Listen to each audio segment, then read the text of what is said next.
Situé dans la commune de Pabré, dans la région du centre, le complexe industriel du détergent Fassi, inauguré par le président du Faso, est une nouvelle étape vers l'indépendance industrielle du Burkina Faso.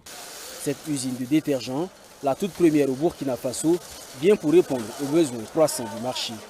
C'est une unité qui a une capacité de production de 300 tonnes de détergent par jour.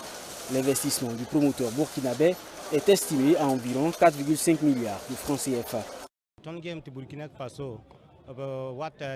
Nous nous sommes rendus compte que le marché burkinabé est inondé de détergents importés. Je me suis dit, pourquoi alors ne pas construire une usine localement? À partir de ce moment, le projet a été lancé car nous savons ce que ça aura comme répercussion sur les populations. C'est aussi une réponse à l'appel du président pour la création d'usines pour soutenir l'économie nationale. Si on fait l'effort d'être toujours aux côtés du privé, c'est aussi un message pour les encourager à continuer dans ce sens. Parce qu'ils ont compris notre message d'industrialisation, de créer de l'emploi pour la jeunesse burkinabé. C'est un risque que d'investir. Tout investissement est un risque, mais il faut avoir de l'audace, du courage. Et s'ils ont eu le courage d'investir, ce n'est pas sans difficulté, comme il l'a si bien dit. Je pense que le ministère aussi a tout fait pour pouvoir l'accompagner, le conseiller, et avec la banque postale également, comme il l'a signifié. C'est un message pour dire aux autres qui hésitent encore à se lancer dans l'industrialisation que c'est le moment. Parce que voilà, c'est la toute première unité de production de détergents au Burkina Faso. Depuis que le Burkina a existé, nous importons les détergents. Ça fait combien d'emplois qui sont créés et le marché national a besoin de ces détergents. Donc on va continuer à encourager tous ceux qui ont pris l'initiative de se lancer dans l'industrialisation, les accompagner et les aider à pouvoir donc aller de l'avant pour que notre pays soit industrialisé et prospère. Donc c'est ce qui nous a amené donc à être présents et à les aider, à les accompagner. Monsieur Logou, voilà, c'est lui qui a fait Foufoumis. Voilà, ce compatriote qui a fait Foufoumis, Monsieur Logou, il assemble les tracteurs. Il a fait des démonstrations. Si vous allez sur sa page, ils ont fait les démonstrations de la capacité de leur tracteur. Il fait l'assemblage de tracteurs.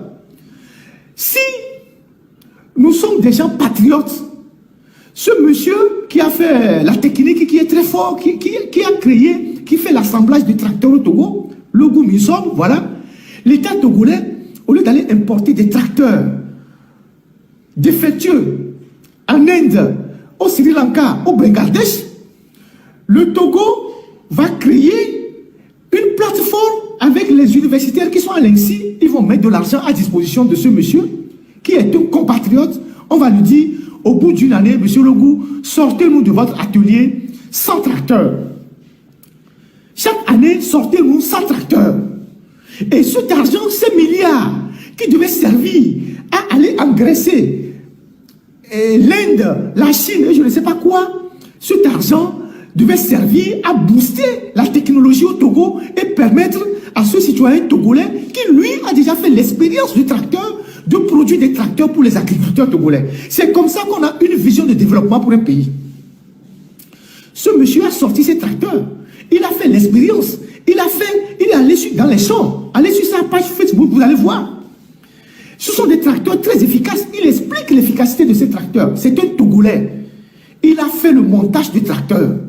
Pourquoi l'argent qu'on doit utiliser pour aller commander les tracteurs en Chine, je ne sais pas, au Japon, en Inde, on ne peut pas remettre ça à un Togolais qui a la technologie pour nous fabriquer des tracteurs et mettre ces tracteurs à la disposition de nos populations. Pour la simple raison qu'il faut donner ce marché à un homme de la minorité, il faut donner ce marché à une maîtresse, à quelqu'un du pays pour gagner les commissions et voler l'argent. Conséquence, on a quelqu'un qui a la technologie, quelqu'un qui a l'expérience, quelqu'un qui a l'intelligence, qui peut fabriquer les tracteurs au Togo pour mettre ces tracteurs à la disposition de nos paysans, mais on refuse, on fait comme s'ils n'existent pas. On débloque 100 milliards, 150 milliards, 200 milliards, 40 milliards pour aller commander des tracteurs en Inde. Que nous avons besoin que notre pays change. Pas parce que nous en voulons à quelqu'un personnellement. Parce que le pays est étouffé. Il y a une charpe de plomb sur le pays. On ne peut prendre aucune initiative au Togo aujourd'hui. Tu ne peux rien faire. Même que tu sois du NIR ou pas, tu ne peux rien faire aujourd'hui au Togo. Tu amènes des partenaires, ça ne passe pas. Tu amènes un projet, ça ne passera pas. Tu veux faire quelque chose, ça ne passera pas. Il y a des gens qui vivent aux États-Unis, qui vivent en Europe, qui ont voulu faire ne serait-ce que des forages dans leur village, ou ont voulu faire des petits projets dans leur village. On leur a créé toutes les tracasseries.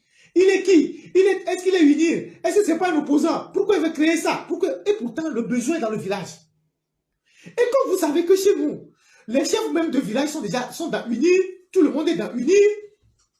Le premier qui commence par vous créer les problèmes, c'est le chef du village. Après, on fait appel au CB. Après, on appelle le préfet. Après, on appelle le secrétaire général de la préfecture. Après, on va appeler le ministre de l'administration territoriale. On dit qu'il faut le bloquer. Donc, les gens ne peuvent faire aucune initiative aujourd'hui au pays.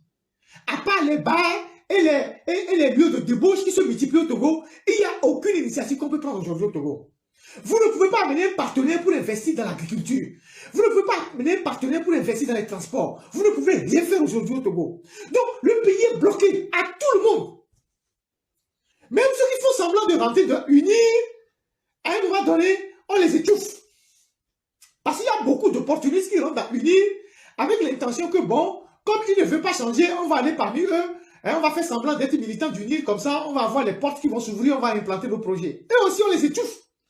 Parce que une dictature qui a peur de s'effondrer, parce qu'un régime de ce genre, qui ne veut pas perdre le pouvoir, n'aime pas que les gens s'enrichissent dans le pays. Parce que si vous vous enrichissez, vous allez avoir les moyens de les contester. C'est la logique qui a sous-tendu l'incendie des marchés. Il faut affaiblir les gens qui avaient les moyens dans le pays pour pouvoir les écraser. Et c'est cette logique qui fait qu'on n'arrive pas depuis 13 ans à construire les marchés. Talon a construit des marchés modernes en 2-3 ans. Non? Pourquoi chez nous, depuis 13 ans, un seul marché, on n'arrive pas à construire? Pourquoi on n'arrive pas à construire? C'est la tour de New York qu'on est en train de construire, le marché de Lomé, pour qu'on puisse mettre 10 ans, 13 ans. Même la tour de New York, on ne l'a pas construit en 10 ans. C'est cette mentalité qui est derrière. On affaiblit la puissance financière de certaines personnes. Et donc aujourd'hui, rien ne marche dans le pays. Vous ne pouvez pas entreprendre au Togo. Vous ne pouvez rien faire. On va utiliser l'OTR, les impôts, pour vous écraser. Même si vous faites semblant de rentrer dans l'UNIR, on va vous écraser après. Donc, la dictature nous coûte énormément. Un régime de dictature coûte énormément. La facture est salée. Donc, tout l'argent du pays est consacré à la sécurité du régime et de l'individu. Parce qu'aujourd'hui, les Togolais sont convaincus que ceux qui gouvernent le Togo n'aiment pas le bien, n'aiment pas du beau. C'est des villageois, c'est des fermiers. Ils ne veulent pas développer le pays, ils ne veulent pas moderniser le pays.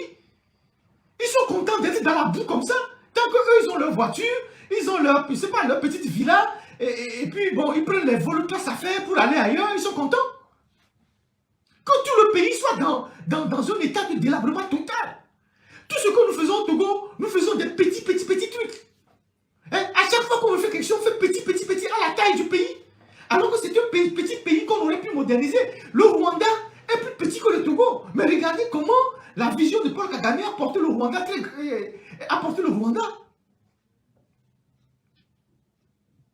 Et quand on a des villageois qui gouvernent le pays, c'est comme ça. C'est comme ça. Au Togo aujourd'hui, vous n'avez rien de moderne. Aucun hôpital, aucun hôtel moderne, aucune structure, je ne sais pas, rien n'est modernisé au Togo. Rien. Tout est à l'arrêt. Tout est à l'arrêt. C'est comme le temps s'est arrêté au Togo. Tout est à l'arrêt. Il n'y a pas de route, il n'y a pas de centre de santé, il n'y a pas d'hôpitaux modernes, il n'y a pas de collège moderne, il n'y a pas d'université moderne, il n'y a rien au Togo. Tout est vétuste. Et ceux qui gouvernent sont contents. Ceux qui gouvernent sont contents. Quand vous voyez le pays dans cet état de délabrement, j'ai fait une remarque, un constat depuis un certain temps. Depuis plus de 5 ans, quand on veut faire une activité au Togo, c'est au 2 février. Ça veut dire qu'on n'a plus de salles. Il n'y a plus de salles de réunion au Togo. Il n'y a plus de salles de conférence au Togo. Il n'y a pas de centre international de conférence au Togo. Il n'y a plus rien.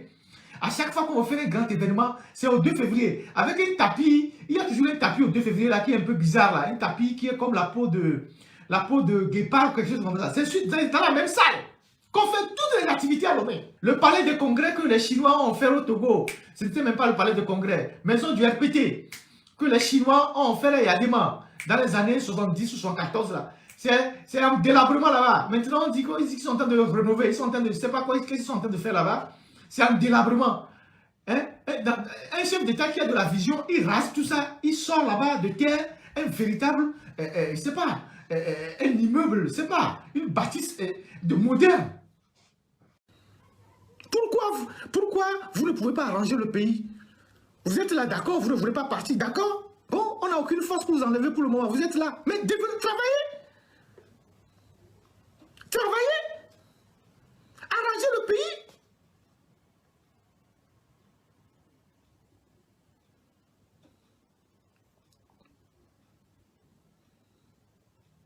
C'est quoi ces histoires-là?